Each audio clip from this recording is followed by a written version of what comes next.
Gilles Chamberlain est psychiatre à l'Institut Philippe Pinel. Docteur Chamberlain, bonjour. Bonjour. Assez particulier, on s'en est parlé il y a quelques jours. Il y a beaucoup d'éléments là-dedans, dans cette histoire-là, qui ne concordaient pas, qu'on ne comprenait pas. À la lumière de ce qu'ont dit les policiers hier, c'est-à-dire un père qui se comporte normalement jusqu'au point de bascule, qui est l'accident de voiture, et qui par la suite devient leur meurtrier. Est-ce qu'il y a des choses que vous comprenez davantage comme psychiatre? Ben, là, ça devient un peu plus compréhensible. En fait, c'est quand même particulier de changer d'opinion suite à un accident, mais au moins toute la séquence suivante est compréhensible. C'est quelqu'un qui voulait se suicider, qui voulait amener ses enfants à lui, on ne sait pas encore exactement pourquoi, et là, on comprend que après les avoir tués, il s'est pendu très peu de temps après. D'expliquer pourquoi quelqu'un était en cavale pendant tout ce temps-là, après avoir tué ses enfants, c'était presque impossible à expliquer. Là, on comprend que les événements se sont passés presque dans un même événement. Ce qui reste difficile à comprendre, c'est pourquoi quelqu'un, et je suis tout à fait d'accord avec les policiers, avec les informations disponibles, cet individu-là semblait pas avoir l'intention de faire du mal à ses enfants avant l'accident. Pas juste la crème glacée, là. Tout ce qu'on a comme témoignage, c'est quelqu'un qui tenait à ses enfants, tenait à ses droits de garde, et là, cet accident-là fait tout basculer. Ouais. Première des choses, un simple accident comme ça ne peut pas donner ce genre d'intention-là. Faut pas que les gens commencent à penser que si jamais ils font un accident avec leur enfant dans l'auto, tout d'un coup, comme ça, ils peuvent avoir l'envie de les tuer. Là. Ça marche pas comme ça. Faut qu'il y ait déjà quelque chose avant. Ça, c'est clair.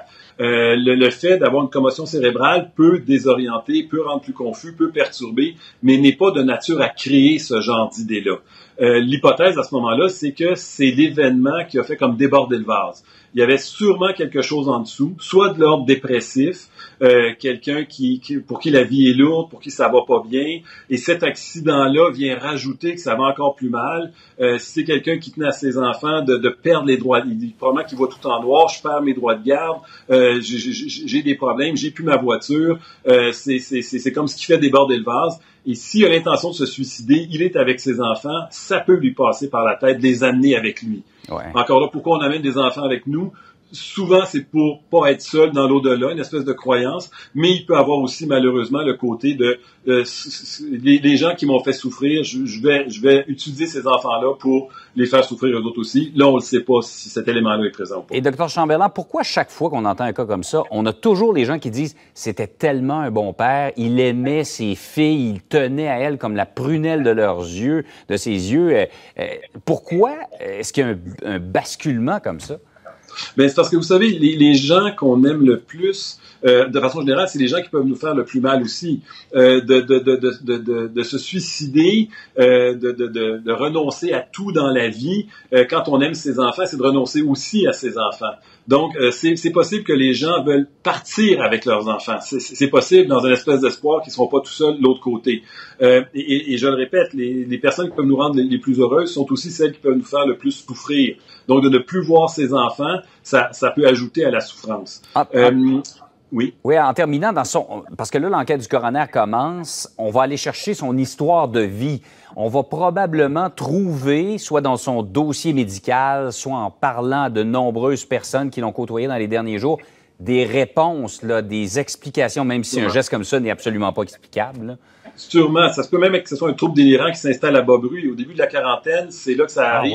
Oui. Et souvent, ça évolue à bas bruit. Le premier événement peut être dramatique. L'accident semble avoir fait basculer, mais ça prend quelque chose qui était là avant. Je suis convaincu qu'on va avoir des informations à cet effet-là. Vous pensez qu'on va réussir quand même s'il a emmené son secret, il n'y a rien qui indique qu'il a laissé une note ou quoi que ce soit, là, on va pas mal être capable de dire ça s'est passé dans tel contexte et pour telle raison. Mais je pense qu'en rétrospective, on va pouvoir retrouver des indices. Pas assez pour que les gens se culpabilisent. Il faudrait surtout pas que les gens disent qu'on aurait pu prévoir, on aurait dû venir voir ça. Le principal responsable, c'est lui. La famille faisait confiance et elle n'avait pas de raison de se douter. Ça, faut pas remettre ça en question. Les policiers, je pense qu'il n'y a pas de raison de se douter non plus. Là. Je pense que tout a été bien fait. Mais en rétrospective, on peut s'apercevoir que peut-être son comportement avait changé graduellement. Il y a sûrement des choses qu'on va retrouver parce que pour que ça fasse basculer comme ça suite à un accident, je le répète, c'est pas un accident comme ça qui va donner ce genre d'idée-là. Assez clair et ça met les choses en perspective. Dr Chamberlain, merci d'avoir été avec nous. Ça fait plaisir. Au revoir.